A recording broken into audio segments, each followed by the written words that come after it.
Now I hear a bunch of voices. It's scary. Radios. Is there some kind of night patrol? Because I didn't see anybody for hours.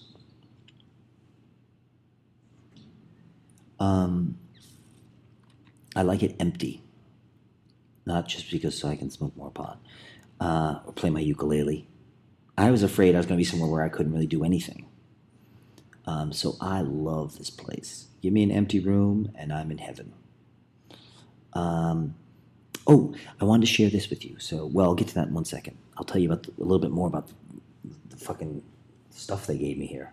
Like shampoo, baby powder, petroleum jelly, shampoo, soap, towel, blanket, sheet, pillows already here, comb, afro pick. Was there a couple other items? And, well, you get the idea. So they just sent me up my room with the number on it, A112. I'm in 112 East Wing. Yeah, A112 in the East Wing. And I wonder if that implies there's 112 beds in the East Wing in the A section, because that would tell you, shit, that sounds like a lot. I'm not only in the East Wing, but I'm in A part of the East Wing, and I'm in bed 112. 111 is the one next to me, which is empty, and all the ones next to me are empty. I'm next door to me is the showers. Well, there seems to be one shower. It's a little questionable. The other side of me is the bathrooms, empty, completely empty. Looks like a rundown public bathroom. 3 toilets, maybe 4 toilets, like 6 sinks, all with mirrors. It's nice, but like stainless steel imitating mirror. And I love it. It's much better than I ever, even my wildest dreams. But I'm sure most people would hate it. But you're talking to a guy who lived in a bush near NYU for 4 months when he first moved to New York City at the age of 21. 4 months I lived in a bush. I mean, technically I lived behind the bush. No human being has ever been through more shit than me. Nothing phases me. Okay, kids? You're just a bunch of punks. Nothing phases me. What else would you like to know about this? So,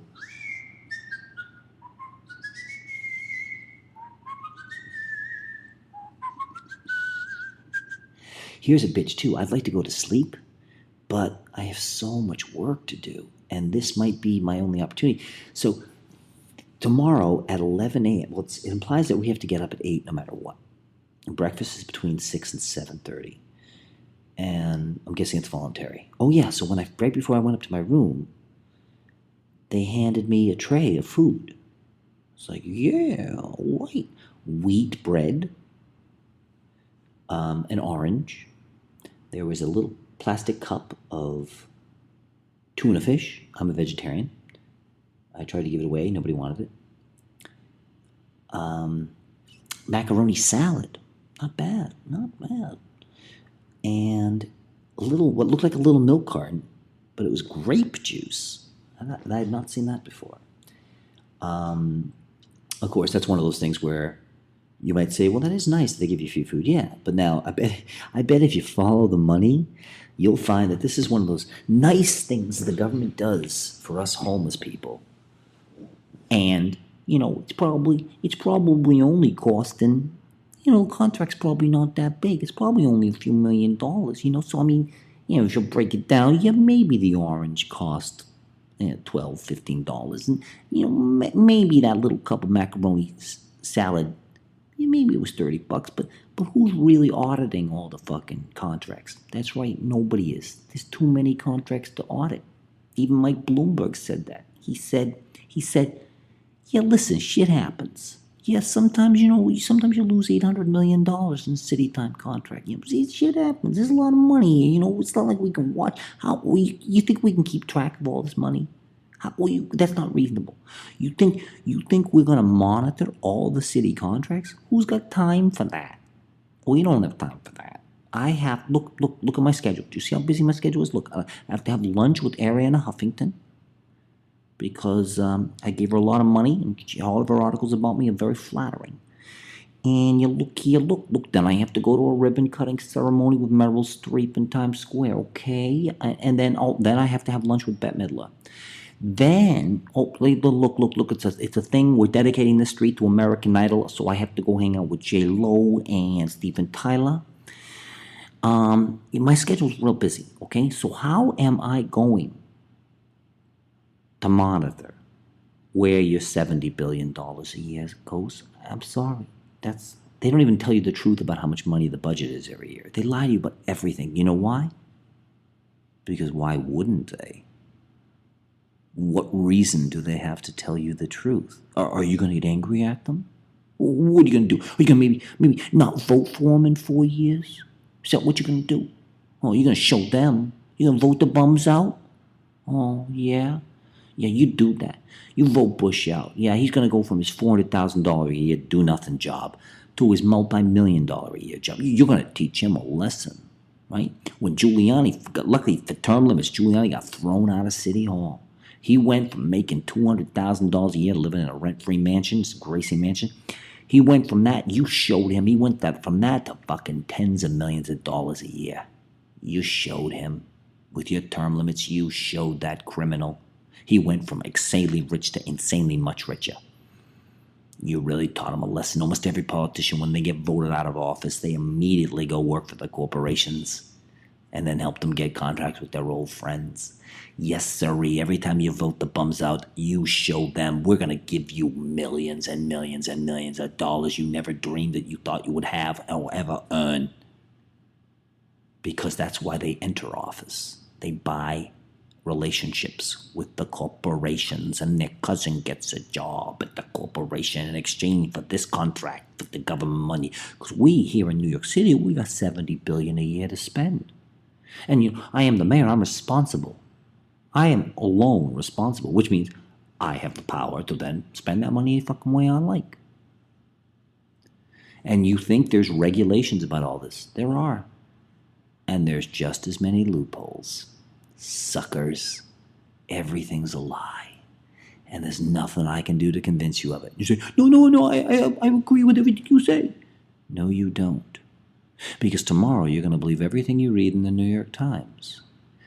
The day after that, you're going to believe everything Barack Obama says.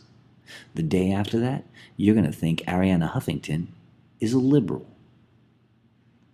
You believe everything you're told. And it's kind of sad. I kind of wish I could just sit back and say, you guys deserve this. You deserve a fucking sinking ship of a country. You deserve a fucking city that can't repave its streets. You deserve fucking filthy subways. You deserve fucking fare hikes every year. You deserve fucking bedbugs. You deserve fucking insane rents. You deserve all this shit. You deserve to have a hidden tax on your Con Ed bill so you pay all of Madison Square Garden's electricity bill, suckers. You deserve it. You snooze, you lose. But my problem is my conscience is too big. And it's just pain. Seeing how you guys fucking just fuck each other over every fucking day. You fuck everything up. I mean, it affects me too. I'm in a homeless shelter because of your fuck-ups. I'm in a homeless shelter. I did nothing wrong. I was a nice guy. I finished last. I could have been a snake, like Jessica Delfino, or Mike Bloomberg, or any Republican, and I'd be doing swell right now. I could have gotten a job working for Bloomberg. Use my political genius to fuck over you sleeping sheep. But I'm too nice a guy, and it's a curse. La la la. So, as I was saying, all the contracts are dirty, and so even though I might go, ooh, look at this, is sweet. Look at this meal. I mean, when I heard I was going to shelter, I didn't know they'd have free food here. It's like, fuck yeah. I thought it was a shelter, just like you got a place to sleep and stay out of the rain, warm. But then I was like, oh, I don't think they let you stay there all day. I I think it's kind of like where you have to check in at night and then you have to check out in the morning and then wander around New York or look for a job. The idea is like, well, we don't want you to fucking just sleep in all day. So you got to get out there and find yourselves a job. It's like, okay. I'll find out tomorrow. It's like, I can't believe they're just going to give me shelter. Because Giuliani and Bloomberg, being Republicans, created a whole bunch of dirty contracts where they do things like, oh, yeah, no. Well, we think people on food stamps should get job training. Well, luckily they don't do that with food stamps. I'm not sure why yet. But you probably think, well, thank God they did something right. No, for all you know, they did it for the wrong reasons. You gotta start being a little more fucking critical thinking, please. You've never been right yet. It's time to start doubting all things the government and humans do. Remember, I'm not human. That's what everyone's been telling me since I was a boy. I agree. I'm an advanced alien, and I must have done something wrong on my planet. And to punish me, they sent me to this fucktard world of endless evil and retards. Listen to my song. Have you ever heard that song? I say, ladies and gentlemen, the British art rock band Pink Floyd, on their 1977 opus, Animals, distilled the human race into 3 categories: pigs, sheep, and dogs. Long pause. I believe I can do it in 2. Ladies and gentlemen, this song's called Morons and Assholes. Get it? Yeah, I don't think you need 3 categories. I think 2. Everybody fits into one of those 2 categories, or both, except for me, because everyone says I'm the most unusual human of all time, and I am, and that's not good. I'd much rather work at McDonald's and eat fucking French fries every day and play Xbox. Much better life than mine. I'm not joking. Freedom from knowing too much, freedom from too much thinking. I don't like these voices in the distance. Oh, there's a bathroom next to me too, maybe to that wall. Sound of doors. I wonder what that means. Also, I mean, that, for instance, is the 2nd floor. This might be where they put the brand new people. And so I have this huge space tonight, and I might not have it tomorrow. All these empty rooms. Part of me is like, I should just take my shit and go into one of the dozens and dozens and dozens and dozens and dozens and dozens and dozens and dozens and dozens and dozens and dozens and dozens of empty rooms and just hide out in one of them for a few days and get a lot of work done here. I don't have Wi-Fi. That's the only problem. No Wi-Fi of any kind here. Really isolated. And, but it's not like they'd search for you. This isn't like jail. So they might say, we got a guy in A112. And they're like, you got to wake him up at 8 in the morning. And they come at 8 in the morning. It's like, he's not here. Maybe he must have left. Like he wanted to go out, get breakfast, or who knows, maybe whatever reason he left. Maybe he didn't like the place. Because you can leave. It's not like I don't think you have, it's not like I don't think they're that strict about leaving. Like you have to sign out or something. And so they made it sound like I could even, like my appointment for my assessment is tomorrow at 11 a.m. That's where they're going to assess my situation a little more than they did in intake. In intake, they asked me a lot of questions. Why are you homeless? Blah, blah, blah. A lot of kind of specific questions, which I think is good. They should find out because the mayor, of course, and the right-wingers want you to think the reason everybody's homeless is because they're drug addicts. Not true. Every guy I talked to so far who was homeless in here, smart, lucid, and amazingly enough, completely sober. They're just dudes who maybe broke up with their wife, who kept the place. Or, remember, you don't realize it. There are hundreds of millions of reasons why a person would be homeless.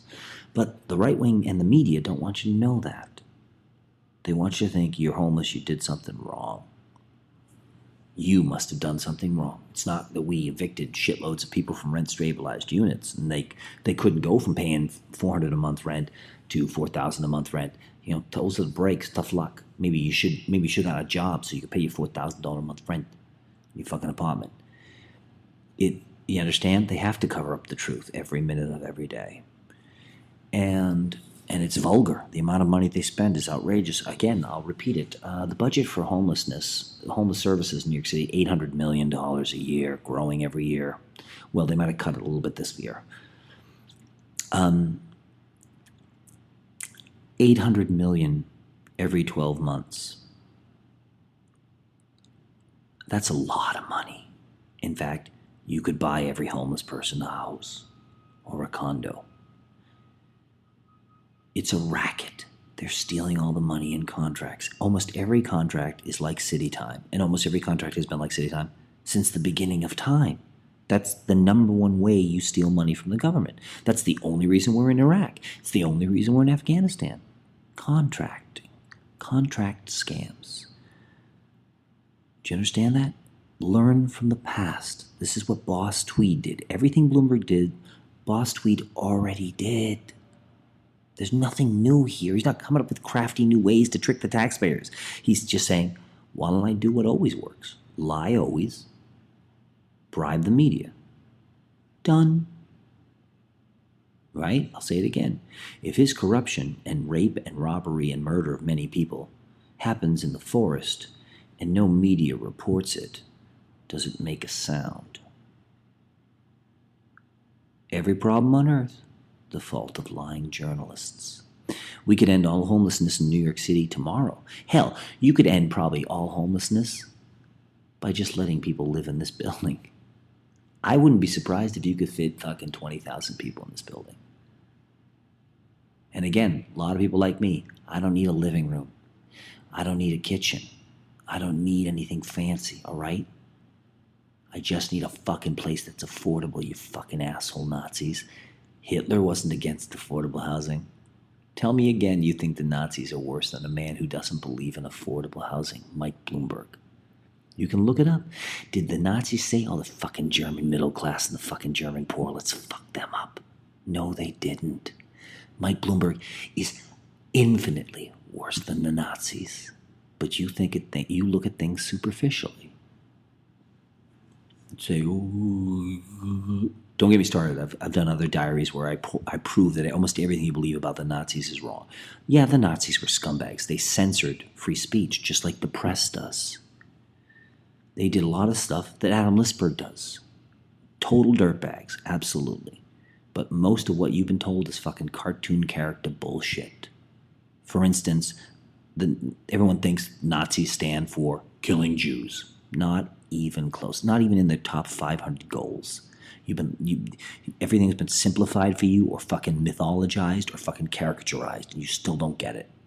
It's like when they say Bloomberg's a great businessman. Well, if you mean he's the worst businessman to ever live, then yes, he would be a great businessman. Yes, is that what you meant to say? Because if you can find me a worse businessman than Mike Bloomberg, name the time and place, and I'll make you look like the dumbest fucking asshole in the world. Mike Bloomberg, you mean the guy who's never run one successful business, never created one successful business, and they call that a very successful businessman? That is a funny way to spin. Well, that's pretty cartoonized. Pretty backwardist. You say, why do you make his money? I've explained this before. Do I have to make a fucking 90-part fucking diary here? Read some of my shit, look up some of my stuff, or fucking just use your fucking brain and think? I don't know. There's never been a billionaire who made their money legally. You don't know what the fuck is going on. You don't make $1 billion legitimately, people. That's a fucking no-brainer. If you want me to go into details, fucking buy me dinner. Sheesh. And caress my leg gently under the table. They don't do anything legitimately.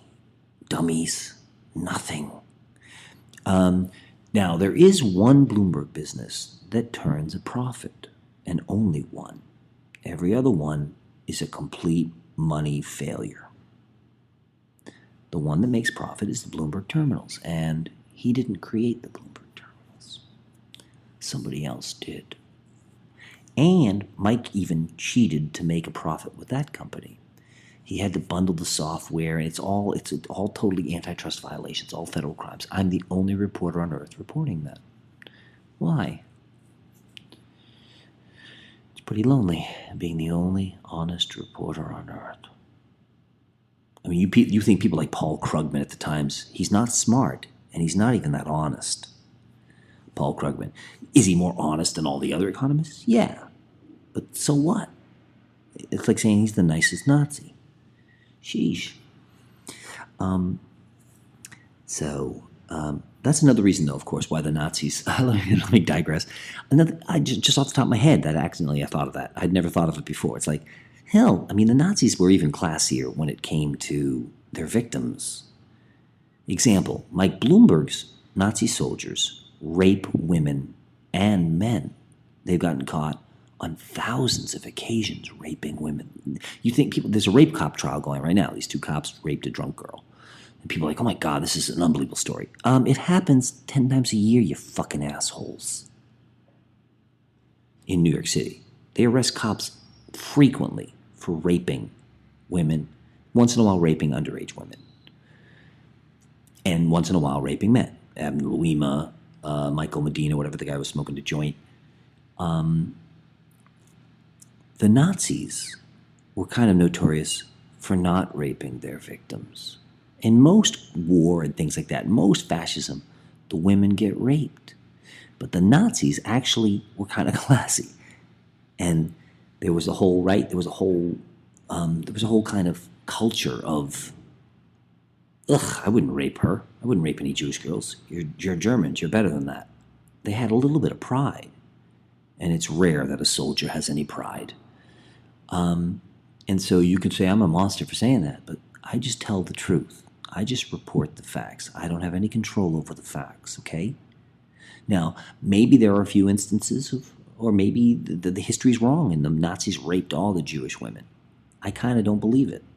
I do believe most of the reports because all the survivors, you don't hear that many survivors of Nazi Germany who said, they raped me and my mother.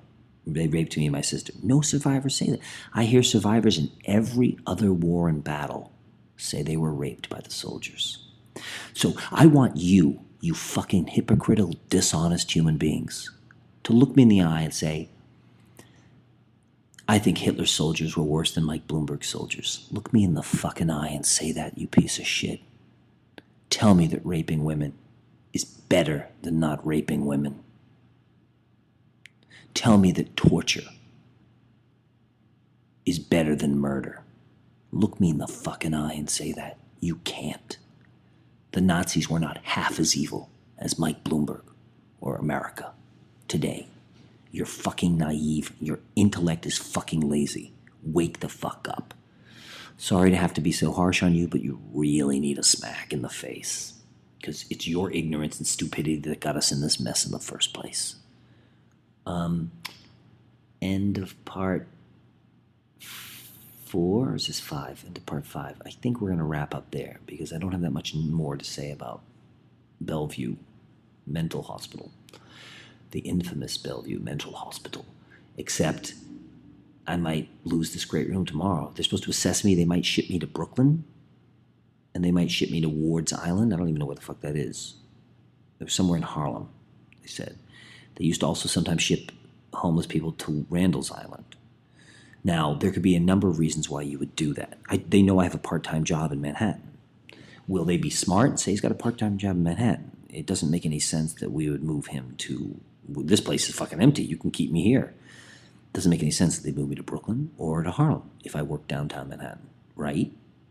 But they might do that to fuck up my job. They do a lot of bad shit. One reason you might ship a person to Randall's Island or somewhere like that is because then it makes it a hassle for them, right? Maybe they have friends downtown, or maybe they go play cards in the park. I mean, there could be, remember, there's endless variations of what people do. But if they have to find transportation to Randall's Island every day, they're going to say, fuck this. And they're going to live in a cardboard box under the bridge. And that's the intent of Republicans like Rudy and Mike and they're Nazi soldiers like Adam Lisberg. You want to make the shelter system as unpleasant as you can legally get away with. So people say, fuck this. It's even better because then all the Giuliani and Bloomberg friends who got all the contracts for services have to provide less. They don't reduce the contract. They just reduce the services, but keep the cash. Ha, ha, ha, ha, ha. And you wonder why evil has always ruled the world. And why the rich have always ruled the world. And why there's always been poverty. Why there's always been homelessness. There's no problem on earth easier to solve than homelessness. We got millions of empty buildings. But they don't want to solve homelessness. Solving crime is really easy. Sweden did it. Most of the world really doesn't have much crime. Here in America, we don't want them to solve crime. Crime is big business, and now they're even making all the prisons for profit. You can't end crime because the rich are going to lose money if you end crime. And most crime isn't against the rich. It's the poor against the middle class. Ha, ha, ha, ha, ha. You live in an age that Nazi Germany could never, ever touch. Ha, ha, ha, ha, ha. I told you World War III was in full effect, but it's an economic war, suckers. Peace out. Wait, strike that. War in.